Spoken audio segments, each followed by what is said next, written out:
আসসালামু আলাইকুম ওয়া রাহমাতুল্লাহি ওয়া বারাকাতুহু। ইন্নাল হামদালিল্লাহ ওয়াসসালাতু ওয়াসসালামু আলা রাসূলিল্লাহি ওয়া বা'দ।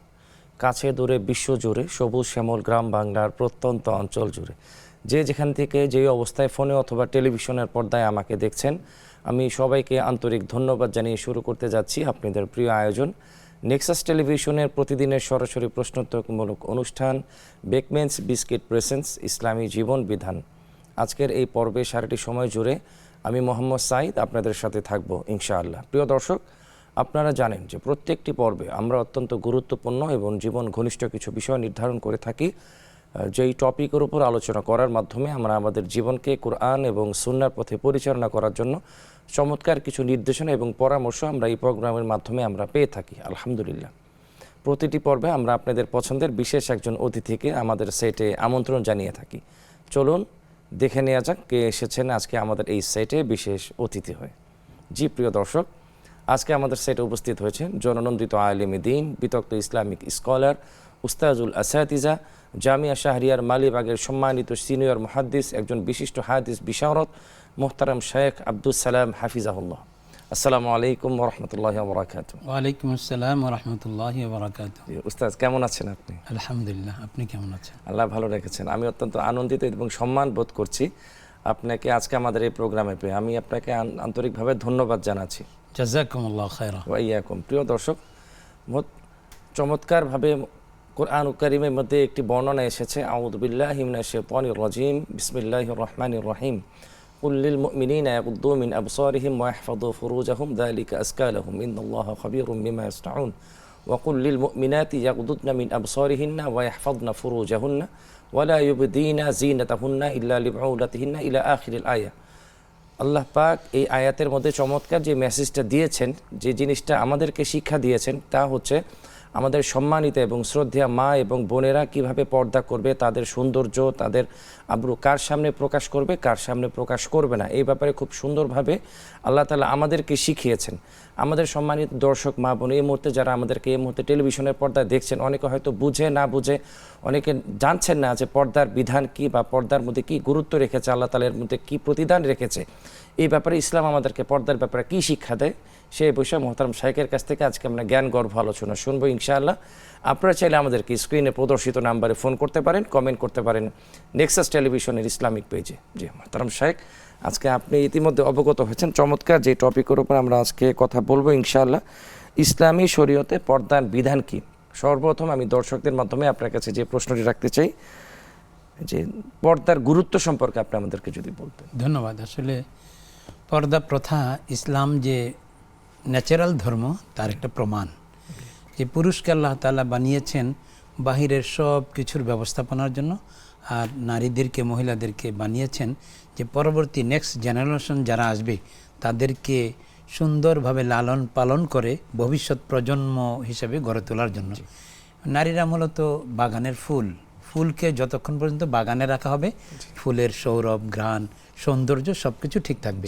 ফুলকে যখন বাগান থেকে নিয়ে আসা হবে, ধীরে ধীরে এটা ম্রিয়মান হয়ে যাবে, তার মধ্যে সতেজ ভাব কিছুই থাকবে না। ফুলকে বাগানে রাখা মানে কিন্তু সেই ফুলকে প্রধান সম্মান করা। জি, ফুলকে বাগানে রাখার মানে হলো প্রকৃতিকে শান্ত সুন্দর সৌন্দর্যে লীলাময় পৃথিবীকে উপহার দেওয়া। তো সুতরাং যে মহিলাদের জন্য, মহিলারা ফুল, তাদের জন্য যে বাগান সেটা হলো ঘর। এই বাগানের মধ্যে ফুল যতক্ষণ থাকে ততক্ষণ তার সৌন্দর্য ঠিক থাকে, আর যখন বাগান থেকে বের হয়ে যায়, ছিঁড়ে ফেলা হয়, তখন যেমন তার সৌন্দর্যটা নষ্ট হয়ে যায়, সেটার মধ্যে অনেক অসুবিধার সৃষ্টি হয়, এটা ক্ষতিকর কারণ হয়ে দাঁড়ায়। এই জন্য ইসলাম সুন্দর প্রথা বের করেছেন, যেন শয়তান এই ওয়াসওয়াসা দিয়ে নারী পুরুষের মধ্যে এমন কোনো অশ্লীলতার কিছু সৃষ্টি করতে না পারে, যা হওয়ার কারণে সমাজের মধ্যে বিপর্যয়, বিশৃঙ্খলা এবং অনাচার সৃষ্টি হয়ে যাবে। এই জন্য রসুল আকরাম সাল্লাল্লাহু আলাইহি ওয়াসাল্লামের একটা সুন্দর হাদিস, যে মা তারাকতু বাদি ফিতনাতান আদাররা আলার রিজাল মিনান নিসা, যে আমি পুরুষের জন্য মহিলাদের চেয়ে বড় ফিতনা আর কিছু রেখে যায়নি। ইন্না আউওয়ালা ফিতনাতি বানাই ইসরাইল ওয়াকাত ফিনিসা, বন ইসরাইলের বড় আলেম ছিল বালআম বাউরা, সে আসলে কত দোয়া করলেই কবুল হয়ে যেত, কিন্তু নারীর ফিতনা যখন পড়ে গেল, যখন এই বেপর্দা বেফাস বিষয়ের মধ্যে অশ্লীলতার মধ্যে নিজেকে নিয়ে গেল, তখন সে দোয়া করে, দোয়া কবুল হয় না, বরং তার জিহ্বা বের হয়ে আসে, দোয়া করলে তার বিরুদ্ধে যায়। তো এটার প্রতি নবীজি সাল্লাল্লাহু আলাইহি ওয়াসাল্লাম ইঙ্গিত করেছেন। কোরআনে কারিমে স্পষ্টভাবে উল্লেখ আছে যে ফামাসালুহু কামাসালিল কালব ইন তালহাজ আলাইহি ইয়ালহাজ ওয়া ইন তাতরুকহু ইয়ালহাজ, যে কুকুরের মতো হয়ে গেছে, তার জিহ্বা বের হয়ে গেছে, বোঝা দিলেও জিহ্বা বের করে সে হাঁপাইতে থাকে, বোঝা না পেলেও কুকুরের স্বভাব হলো জিহ্বা বের করে হাঁপাইতে থাকে। তাহলে যেই ব্যক্তি মুস্তাজাবুদ দাওয়া ছিলেন, দোয়া করলেই কবুল হয়ে যেত, সেখানে তার এই বিষয়টা শেষ হয়ে গেল, এই বৈশিষ্ট্য শেষ লোপ পেল শুধুমাত্র পর্দাহীনতার কারণে।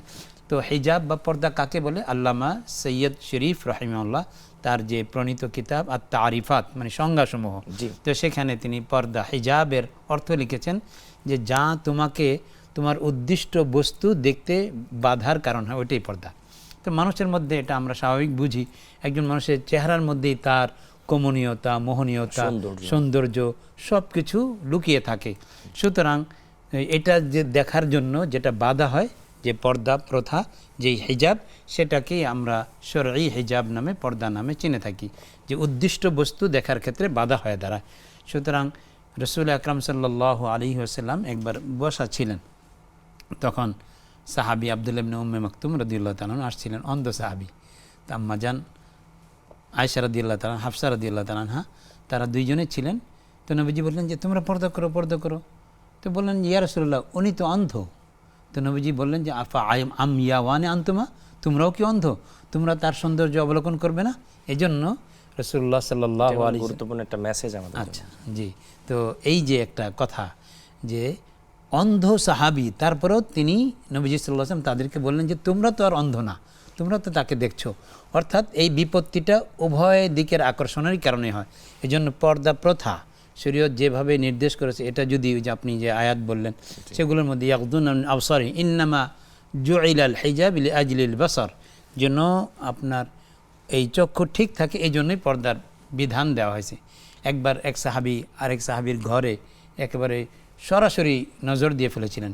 তো ওই যেই সাহাবীর ঘরে নজর দেওয়া হলো, সেই সাহাবীর আত্মমর্যাদায় লাগলো, তিনি তার চোখের মধ্যে আঘাত করেছেন।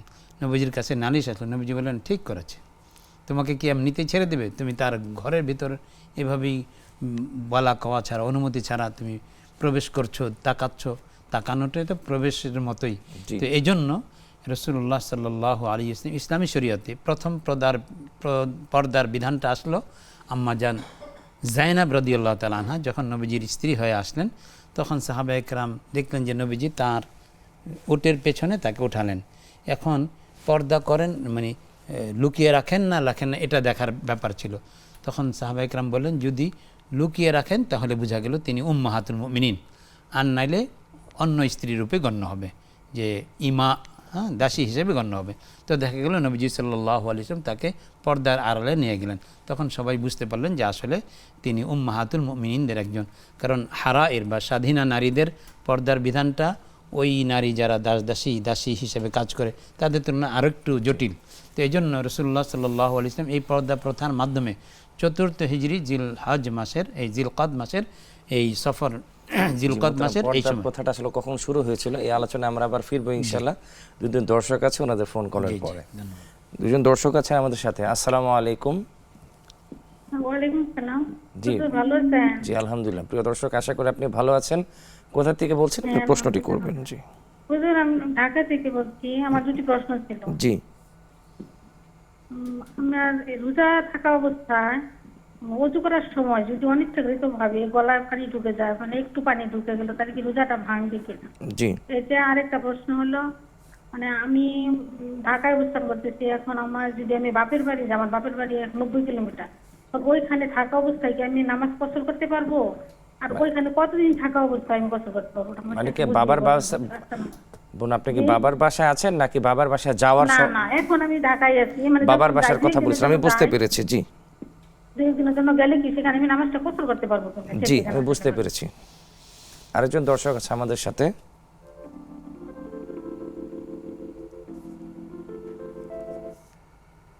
আসসালামু আলাইকুম।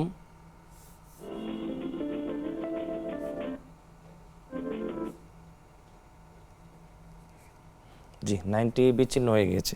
জি মোহতারাম শাইখ, আমরা এই দর্শকের কয়েকটি প্রশ্নের পরে আমরা আবার ধারাবাহিক আলোচনায় ফিরবো ইনশাআল্লাহ। উনি প্রথম যে প্রশ্নটি করছিলেন যে রোজা অবস্থায় যদি গলা দিয়ে পানি ঢুকে যায় অনিচ্ছাকৃতভাবে অজু করার সময়, এক্ষেত্রে কি আসলে রোজার কোনো সমস্যা হবে এখানে কিনা? দুইটা জিনিস, একটা হলো যে আমি রোজাদার ভুলে পানি পান করে নিলাম, জি এটা পুরোপুরি ভুল। রুফি আন উম্মতি আল খাতা ওয়ান নিসিয়ান, যে আমার উম্মত থেকে আল্লাহ ভুল ত্রুটি মাফ করে দিয়েছেন। সুতরাং যদি এমন হয় যে রোজা রেখে আমি ভুল করে পানি পান করে ফেললাম, তাহলে কোনো আপত্তি নেই, মানে রোজার কোনো ক্ষতি হবে না, এবং এতে তার কাজাও লাগবে না, কিছুই লাগবে না। কিন্তু যদি অজু করতে গিয়ে পানি চলে যায়, সেই বিষয়টা ভিন্ন।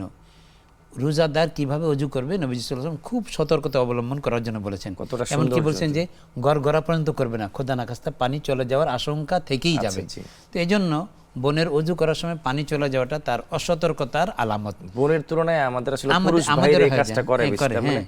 রোজা অবস্থায় গড়গড়া গড়গড়া এত করে চিন্তার করা কোনো যাবে কারণ না। নেই। জি সুতরাং অজু অবস্থা, অজু করার কালে যদি কোনো ক্রমে গলায় পানি চলে যায়, এটা আমার অসতর্কতা বলে বিবেচিত হবে, এই জন্য আমার ওই রোজাটা কাজা করতে হবে, তবে এই কাজার জন্য আমার গুনাহ হবে না। জাযাকাল্লাহ খাইর। আরেকজন দর্শক আছে আমাদের সাথে। আসসালামু আলাইকুম। ওয়ালাইকুম আসসালাম, আমি গাইবান থেকে বলছি। জি হ্যাঁ, আমার দুটি প্রশ্ন। জি একটি প্রশ্ন হলো, আমাদের গ্রামের সমাজে কোনো লোকের মৃত্যু হলে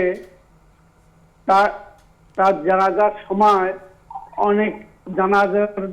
অনেক লোক টাকা পয়সা লুঙ্গি চাউল দান করে, ওটা একসঙ্গে করিয়া পরে দাফন কার্য সম্পাদন হলে ওই টাকা পয়সা লুঙ্গি গরিব মিসকিনদের দান করে।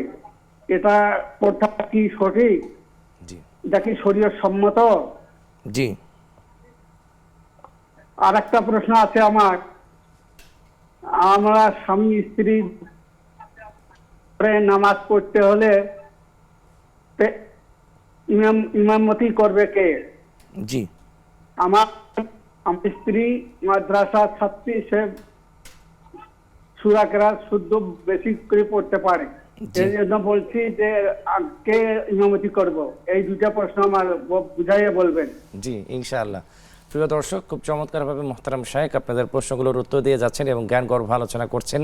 এরই মাঝে আমাদের সময় হয়ে গেলে একটু বিরতিতে যাবার, ফিরছি আমরা কিছুক্ষণ পরে, ততক্ষণ আমাদের সাথেই থাকুন।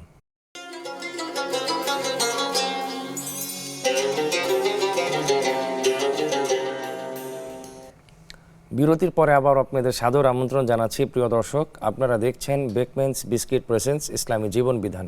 আপনারা চাইলে আমাদেরকে স্ক্রিনে প্রদর্শিত নাম্বারে ফোন করতে পারেন, কমেন্ট করতে পারেন নেক্সাস টেলিভিশনের ইসলামিক পেজে। আমরা সরাসরি মোহতারাম শাইখের কাছে প্রশ্নে ফিরে যাচ্ছি। সেখানে একজন দর্শক আমাদের কাছে প্রশ্ন করেছিলেন, উনি বর্তমানে ঢাকাতে আছেন, কিন্তু ওনার বাবার বাড়ি, ওই বোনের বাবার বাড়ি হচ্ছে প্রায় 90 কিলোমিটার দূরে। উনি যখন ঈদে বা বিভিন্ন সময় বাড়িতে যান, সেক্ষেত্রে উনি কসর করতে পারবেন কিনা? ধন্যবাদ। আসলে এটা সুন্দর প্রশ্ন করেছেন। হ্যাঁ, এটা আমাদের সবার জন্যই জরুরি বিষয়। বোন তার স্বামীর বাড়িতে থাকেন, তো হাদিসের মধ্যে এসেছে মান তাআহালা বিবালদাতিন ফাহুয়া মিনহুম, যে এলাকায় বসবাস করে সে সেই এলাকার অধিবাসী বলে গণ্য হয়। সুতরাং তিনি যেহেতু স্বামীর কাছে ঢাকায় থাকেন, তাহলে এটাই তার বাসস্থান, এবং এখানেই তিনি মুকিম বলে গণ্য হবেন। এবং তার বাবার বাড়িতে, এটা এক ছোটকালে তার নিজস্ব বাড়ি ছিল, এখন স্বামীর বাড়ি তার নিজের বাড়ি হয়েছে, ওই জায়গায় তিনি মেহমান যখন কোথাও যায়, আপনি যখন কোথাও মেহমান হই, তখন সেখানে গিয়ে যেমন কসরের নামাজ আদায় করব, এই বোনটাও তার নিজ বাড়িতে গিয়ে, মানে বাবার বাড়িতে গিয়ে যতদিন থাকবেন, 15 দিন যদি না হয়, তাহলে 15 দিনের কম থাকলে তিনি নামাজ কসর করবেন, পুরো নামাজ পড়বেন না।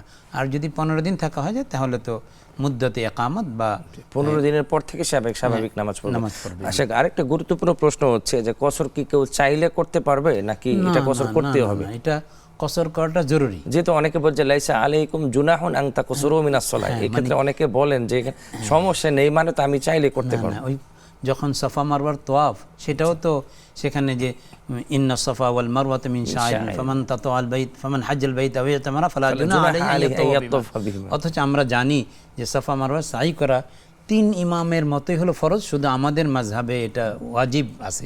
তাহলে এটাও তো ওখানে ফালা জুনাহা মানে গুনাহ হবে না, তার মানে এখানে ইচ্ছা করলে করলাম, ইচ্ছা করলে বিষয়টা তা না। এরকম না, জি। আসলে বিষয় হলো যে আল্লাহ পাক রব্বুল আলামিন রউফুর রহিম, রউফুম বিল ইবাদ, রহমান রহিম, তিনি বান্দাদের সফরের ক্লান্তিকে, আস-সাফরু কিতআতুম মিনান নার, কিতআতুম মিনাল আযাব, আগুনের একটা টুকরা, হ্যাঁ, এজন্য মানে ইয়ামনাউ আহাদাকুম তুআমাহু ওয়া শারাবাহু, জি। হ্যাঁ, তোমাদের খাবার দাবারের সব শিডিউল একেবারে ব্যাহত করে দেয়। এই জন্য নবীজির নির্দেশ হলো ফাইদা কাদা আহাদুকুম নুহবাতাহু ফাল ইয়াতাআজ্জাল ইলা বাইতি, যখন তার প্রয়োজন সেরে যায় তাড়াতাড়ি বাড়িতে চলে আসুক। তো আল্লাহ তাআলা বান্দাদের এই কষ্ট ক্লেশকে বিবেচনা করে আল্লাহ তাআলা এটা বান্দাদের উপর জরুর সহলত দিয়েছে। জাযাকাল্লাহ খাইর। একজন দর্শক আছে আমাদের সাথে। আসসালামু আলাইকুম।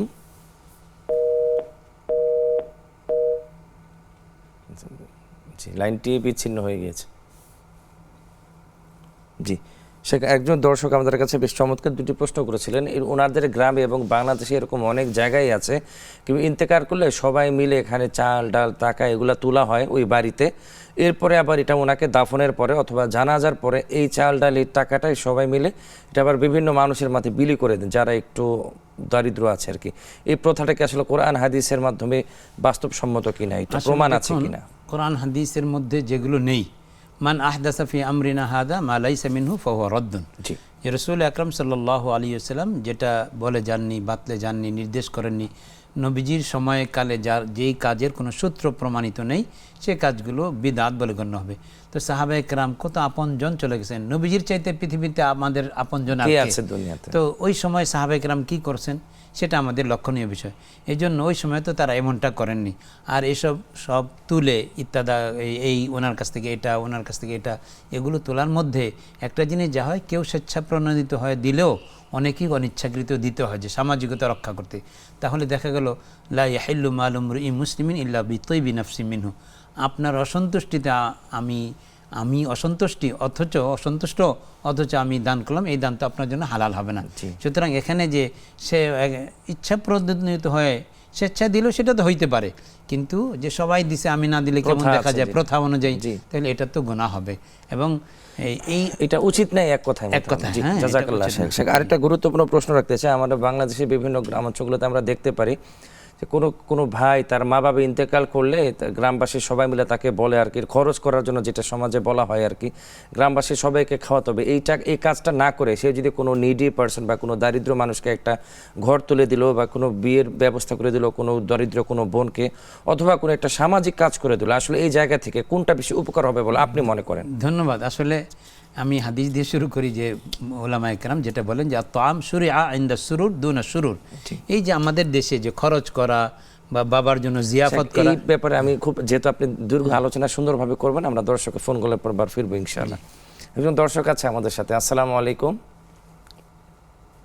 ওয়ালাইকুম আসসালাম ওয়া রাহমাতুল্লাহ। আসসালামু আলাইকুম। ওয়ালাইকুম আসসালাম। জি প্রিয় বোন, আশা করি আপনি ভালো আছেন। কোথা থেকে বলছেন এবং আমরা প্রশ্নটি করবেন? আলহামদুলিল্লাহ।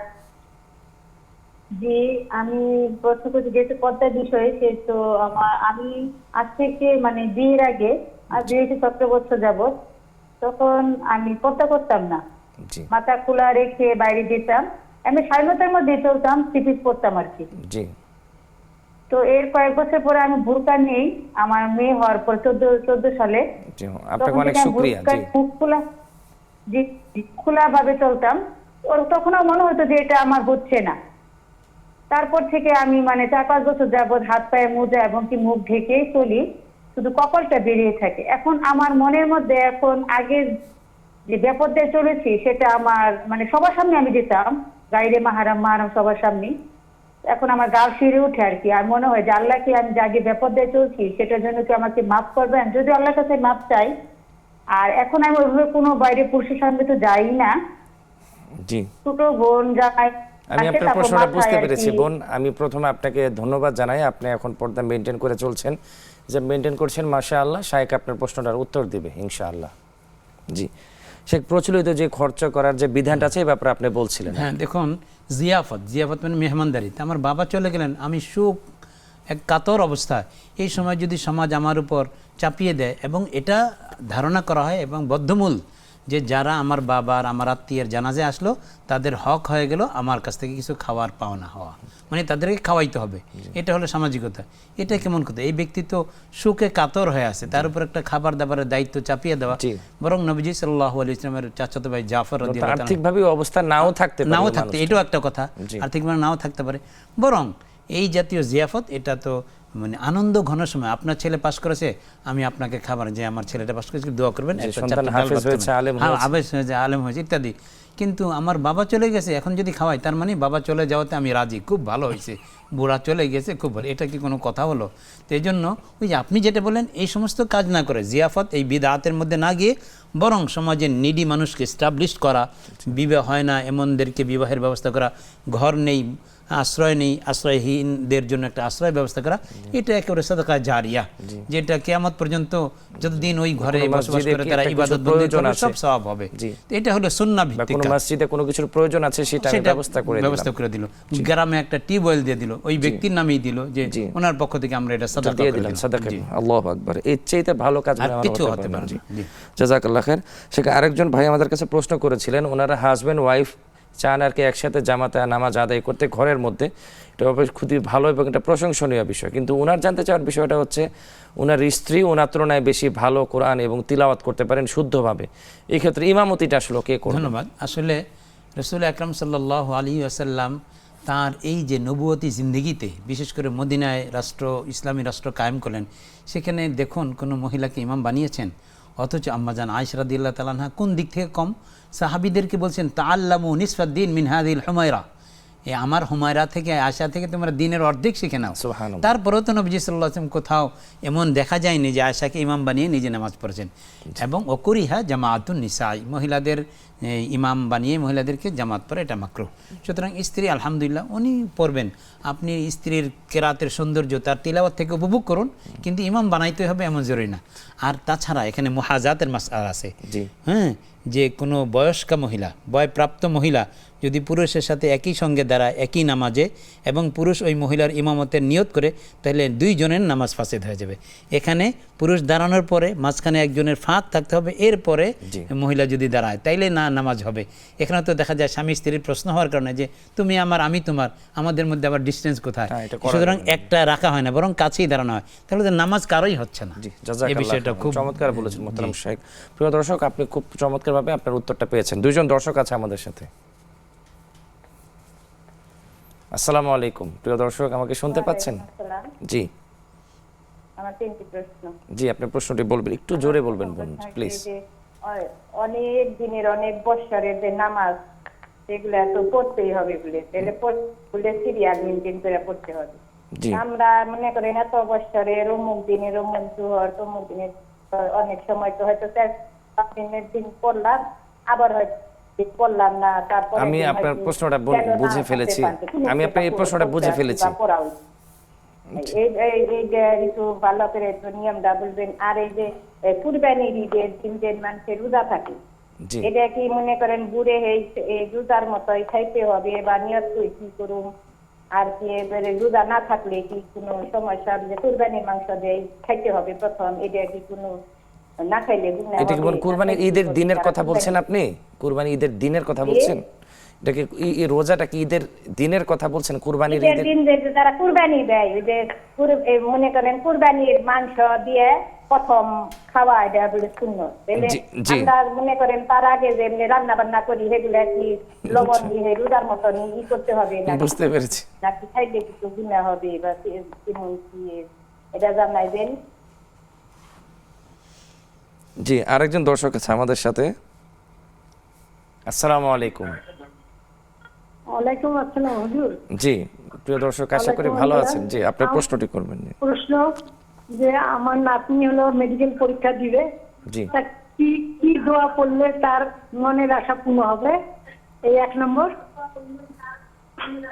আর 2 নম্বর হলো হুজুর, আমি আজকে ফজরের নামাজের সময়, মানে নামাজের আগে, যা আমার স্বামী আমাকে হজে নিয়ে যাচ্ছে, কিন্তু আমি দেখতে পাচ্ছি আমার একটা কানের দুল হারায় গেছে। জি, তাই জন্য আমার মনটা খুব খারাপ হচ্ছে। আমি একটু জানতে চাই। জি প্রিয় দর্শক, আমি আপনাকে আজকে এই প্রোগ্রামের মাধ্যমে একটি বিষয় বলে রাখি, আমরা ইসলামী জীবন বিধান প্রোগ্রাম থেকে কোনো ধরনের স্বপ্নের ব্যাখ্যা এবং বিয়ে সংক্রান্ত বা তালাক সংক্রান্ত কোনো ফতোয়া এটা সম্মানিত শায়েখরা এটা দিবেন না। আমি আপনাদেরকে যেটা বিশেষভাবে অনুরোধ জানাবো এবং পরামর্শ দেব, নিকটস্থ যে কোনো মোহতারাম শায়েখ বা ভালো একজন আলেমের কাছে যে আপনি স্বপ্নের ব্যাখ্যাটা জেনে নেবেন এবং আপনার প্রথম প্রশ্নের উত্তর শায়েখ দিবেন ইনশাআল্লাহ। প্রিয় দর্শক, খুব চমৎকারভাবে মোহতারাম শায়েখ আপনাদের প্রশ্নগুলোর উত্তর দিয়ে যাচ্ছেন। এরই মাঝে আমাদের সময় হয়ে গেলে একটি বিরতিতে যাবার, ফিরছি আমরা কিছুক্ষণ পরেই, ততক্ষণ আমাদের সাথেই থাকুন।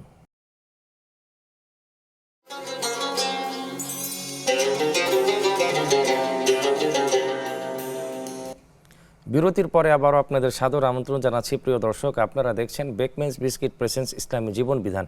আপনারা কিন্তু চাইলে আমাদেরকে যে কোনো প্রশ্নের জন্য স্ক্রিনে প্রদর্শিত নাম্বারে ফোন করতে পারেন, কমেন্ট করতে পারেন নেক্সাস টেলিভিশনের ইসলামিক পেজে। আমরা সরাসরি মোহতারাম শাইখের কাছে প্রশ্নে ফিরে যাচ্ছি। সে একজন বোন আমাদের কাছে প্রশ্ন করেছিলেন, উনি আগে পর্দা করতেন না, এখন মাশাআল্লাহ উনি হাত মুখ ঢেকেই পর্দা করছেন। তো ওনার মনে একটা আক্ষেপ এবং একটা ব্যথা ছিল আর কি, যে জীবিত সময় উনি অনেক পর্দা করেন নাই, এটা কারণে ওনার এখনো গুনাহ হবে কিনা বা আল্লাহকে ওনার পুরো সময়ের গুনাহটা মাফ করেছেন কিনা। ধন্যবাদ। আসলে পর্দা তো একজন মুসলিম নারীর ভূষণ। পর্দার মধ্যে নিজেকে যত বেশি নিয়ে যাবেন তার সৌন্দর্য আল্লাহর কাছে, এটাই সৌন্দর্য এবং এটাই স্মার্টনেস। সুতরাং এই বোনের অনেক পরে এই বোধোদয় হয়েছে, আলহামদুলিল্লাহ সুম্মা আলহামদুলিল্লাহ।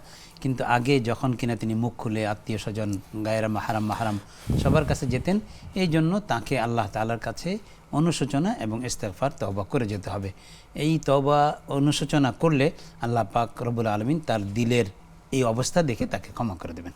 এই জন্য আল্লাহর কাছে যে আল্লাহ আমি না জেনে এগুলো করেছি, আপনি মাফ করে তার মানে আমরা যেটা দর্শককে বলতে পারি, এখানে নিরাশ হওয়ার কিছু নেই, আল্লাহর কাছে বলতে থাকে, আল্লাহ অবশ্যই মাফ করে দিবেন ইনশাআল্লাহ। সেখানে আরেকজন প্রশ্ন করেছিলেন যে অনেক দিনের কাজা নামাজ এটা আসলে উনি কিভাবে আদায় করবে, এটা তো অনেক সময় মনে থাকে না। হ্যাঁ, আমাদের সমাজে অনেক নামাজি ভাই বোনদের এই সমস্যা থাকে। এই প্রশ্নটা আছে। হ্যাঁ, যে আমি নামাজি যখন হই তখন 30 বছর, তো বিগত 20 বছরের বা বিগত 10 বছরের 15 বছরের আমি কিভাবে নামাজ পড়ব। এই জন্য উলামায়ে কেরাম বলেন যে আমি যখন জোহরের নামাজ পড়তে যাই মসজিদে, তখন আমি বিগত নামাজ এগুলো পড়ব। আমার জীবনে ছুটে যাওয়া প্রথম জোহরের নামাজ পড়লাম, আবার আগামীকাল আমার জীবনে ছুটে যাওয়া দ্বিতীয় জোহরের নামাজ। এভাবে আসরের সময় আসরের নামাজ, মাগরিবের সময় মাগরিবের নামাজ, এশার সময় এশার নামাজ, এভাবে পড়তে থাকলে তাহলে আপনার ধারাবাহিকতাও রক্ষার পেল, যে আমি আজকে যেটা করলাম এটা জীবনের প্রথম, পরের দিন এটা দ্বিতীয়, তাহলে কোন দিন কোনটা করলাম এই প্যাচ লেগে গেল না। এবং এভাবে তিনি করতে করতে যখন তার দিলে সাক্ষী দিবে যে মোটামুটি হয়ে গেছে, তখন তিনি ক্ষান্ত দিবেন, আর তদুপরি আল্লাহ তাআলার কাছে ইস্তেগফার তওবা করে যেতে থাকবেন ইনশাআল্লাহ। একজন দর্শক আছে আমাদের সাথে। আসসালামু আলাইকুম। ওয়ালাইকুম আসসালাম। আসসালামু আলাইকুম, আমি কামালউদ্দিন বলছিলাম। জি, কোথা থেকে বলছেন? আমরা যে ফেসবুকে ছবি আপলোড করি, ভিডিও আপলোড করি, কোরআন হাদিসের আলোকে যদি একটু বুঝায় বলে ফেসবুকে জায়েজ নাকি? এইটুকু। জি, আরেকজন দর্শক আছে আমাদের সাথে। আসসালামু আলাইকুম।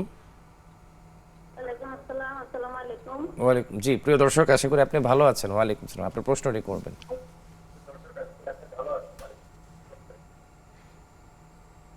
আমার প্রশ্ন হলো, এই যে মসজিদে তালিম করে জি, এক বাসা থেকে এক বাসা যায়, এটা কি ঠিক আছে নাকি?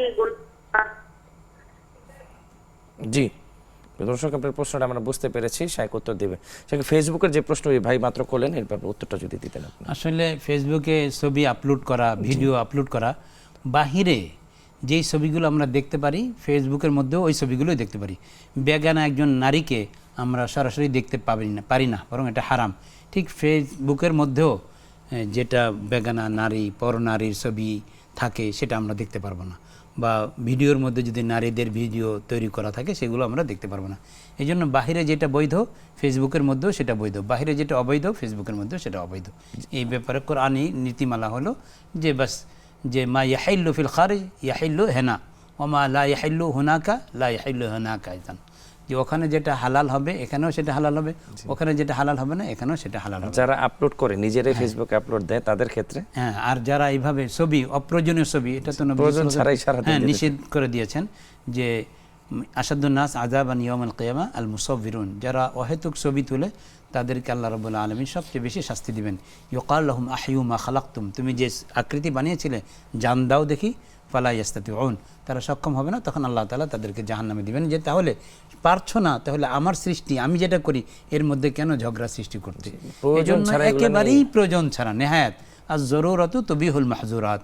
একসময় তো হজে ছবি করাও ওলামা একরাম যে না এটা করা ঠিক হবে না, কিন্তু এখন প্রয়োজন হয়ে পড়ছে।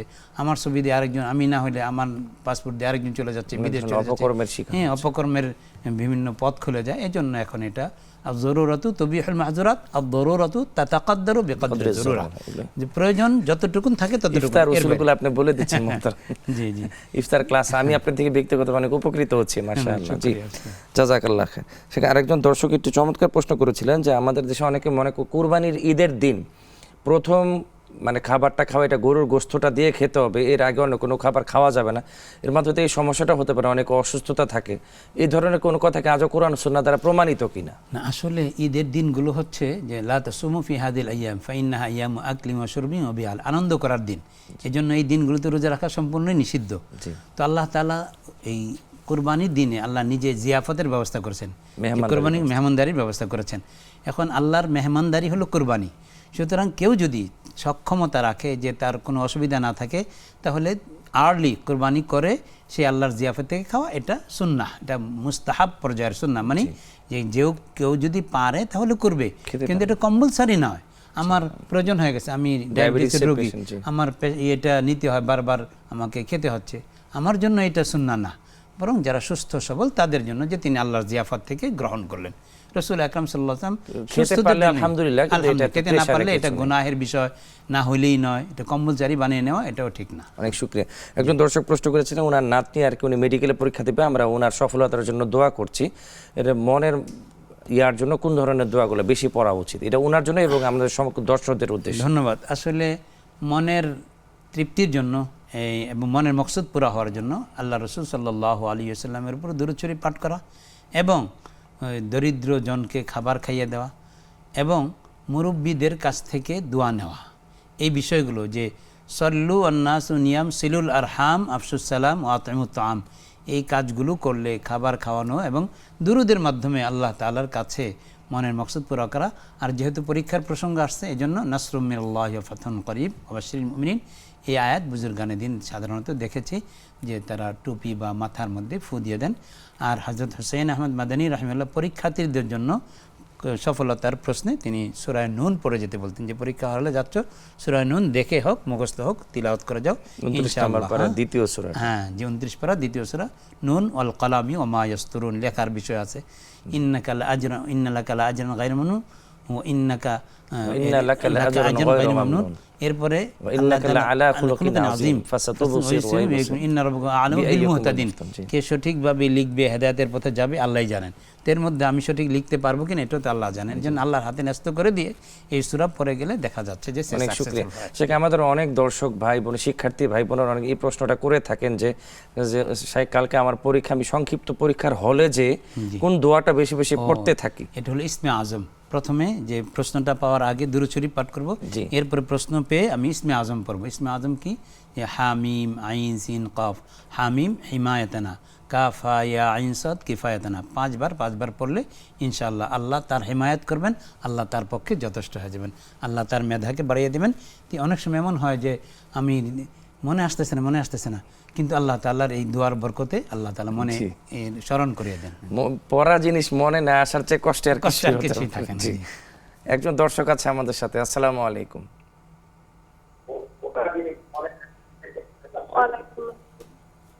আসসালামু আলাইকুম। জি হুজুর, আমার প্রশ্ন হলো যে এই রমজান মাসে আমার একটি অপারেশন হয়। দর্শক টেলিভিশনের ভলিউমটা একটু কমিয়ে আপনি প্রশ্নটি করবেন প্লিজ। জি হুজুর, আমার এই রমজান মাসে আমার যার কারণে আমি 10টা রোজা অনুমানিক করতে পেরেছি, আর বাকি রোজাগুলো আমি করতে পারিনি। এখন সেই রোজাগুলোকে আমার কাজা করতে হবে, যদি কাজা করতে হবে সেই রোজাগুলো এখনই করবো না কিছুদিন পরে করলে আমার হবে? আর আর যদি ওই যে বেতনের নামাজ সাথে যে আমরা যে আগে যে নামাজগুলো কাজা করছি সেই নামাজের সাথে যে কাজা নামাজ না পড়বো বেতনের নামাজ কাজা পড়তে হবে না পড়তে হবে না। জি হুজুর আমার দ্বিতীয় প্রশ্ন হলো যে আমি মানে আমার স্বামী একজন মানে নেশা টেশা করে সবসময় বরণ দিতে পারে না, অনেক সময় মারধর করে, মানে ঠিক মতো সে বরণ দিতে পারে না। এই ক্ষেত্রে উনি আমাকে ছাড়বেন না। আমি যদি ওনাকে ছেড়ে তাহলে থেকে আমার পাপ হবে, অন্যায় হবে? আমাকে এই এটা কি প্রশ্ন বোন উত্তর দিতে আপনার হবে। ক্ষেত্রে, এই বিষয়টা কি আপনার ক্ষেত্রে? জি জি হুজুর আমার ক্ষেত্রে। আচ্ছা, আমরা দোয়া করি আল্লাহ তাআলা আপনার জীবনে শান্তি দান করেন, সকল সমস্যার সমাধান করে দেন ইনশাআল্লাহ। শায়েখ আপনার প্রশ্নগুলোর উত্তর দেবে ইনশাআল্লাহ। প্রিয় দর্শক, খুব চমৎকারভাবে মুহতারাম শায়েখ জ্ঞান গর্ব আলোচনা করছেন এবং আপনাদের প্রশ্নগুলোর কোরআন এবং সুন্নাহ ভিত্তিক উত্তর দিয়ে যাচ্ছেন আলহামদুলিল্লাহ। এরই মাঝে আমাদের সময় হয়ে গেলে একটি বিরতিতে যাবার, ফিরছি আমরা কিছুক্ষণ পরে, ততক্ষণ আমাদের সাথেই থাকুন।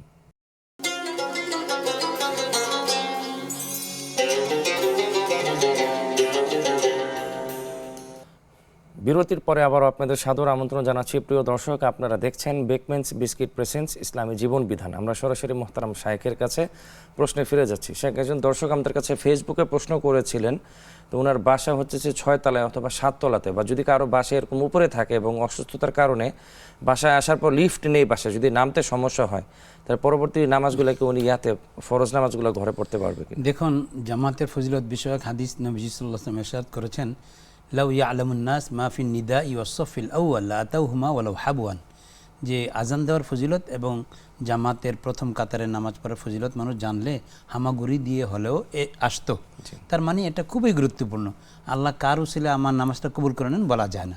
হ্যাঁ, এই জন্য ওহিব্বু সালিহিন ওয়ালাস্তু মিনহুম লাআল্লাল্লাহ ইয়ারযুকুনি সালাহ, এই বিষয়টা যে আমি তাদের অন্তর্ভুক্ত। ওয়ার কাউ মার রাকিঈন, আল্লাহ বলছেন যে যারা আল্লাহওয়ালা নামাজি তাদের সাথে নামাজ আদায় করে। এখন ভাই যদি খুবই দুর্বল ব্যক্তি হন, বার্ধক্য, মধ্যবয়সী এই অবস্থা হয়, তাহলে লিফট না থাকার কারণে 6 তলা থেকে তিনি সিঁড়ি মারিয়ে যেতে তার কষ্ট হবে, সিঁড়ি ভেঙে তার যাওয়া লাগবে না।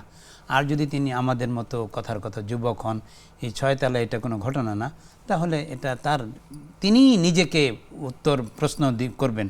ইস্তাফতি কলবাকা কবলান তাস্তাফতি আল মুফতিয়া, মুফতিকে জিজ্ঞাসা করার আগে নিজের কলবকে জিজ্ঞাসা করুন।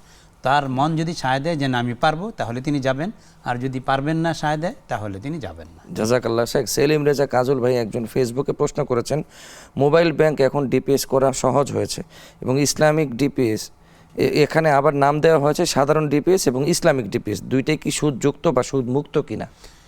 দেখুন, আসলে এটা তো একটা অ্যানালগ সিস্টেমের ডিজিটালাইজেশন। হ্যাঁ হ্যাঁ, সুতরাং এখন ওখানে যেটা অ্যানালগ সিস্টেমে না যায়, এটাও ওখানে না যায়। যদি আপনাকে ইন্টারেস্ট দেওয়ার কথা বলা হয় এখানে এই মোবাইল ব্যাংকিংয়ে, তাহলে এটা না যায় হবে। আর যদি ইসলামী ওয়েতে, যে আমি ডিপোজিট রাখার পরে মাঝে মাঝে আমাকে এই 10 টাকা দেয়, মাঝে মাঝে 15 টাকা দেয়, কথার কথা লাভের অংশটা নির্ধারিত না থাকে, তাহলে ইসলামাইজেশন হিসাবে ইসলামাইজড হয়ে এটা সহি হবে। আর যদি সরাসরি ইন্টারেস্ট বলে দেয়, তাহলে তো এটা সহি হবে না। জি, অনেক শুকরিয়া শেখ। আমাদের বাংলাদেশে বিভিন্ন গ্রাম অঞ্চলগুলোতে হিল্লে বিয়ে নামে একটি প্রথা আছে, হিল্লা বিয়েটা যদি আমাদেরকে দর্শকদের একটু সংক্ষিপ্ত বলতে। আসলে হিল্লা বিয়ে মানে তাহলিল, অর্থাৎ প্রথম স্বামী যখন কোনো স্ত্রীকে 3 তালাক দিয়ে ফেলে, শরীয়ত বলছে তোমার মুখটা লাগামহীন কেন, তুমি স্ত্রীকে শায়েস্তা করার জন্য একটা দাও, আর তালাকু মাররাতান, আবার আরেকটা দাও, এর বাইরে আর দিও না। ফাইন তাল্লাকাহা, যদি আল্লাহর বিধান লঙ্ঘন করে তৃতীয়টাও দিয়ে দাও, ফালা তাহিল্লু, তোমার স্ত্রী তোমার জন্য হালাল হবে না।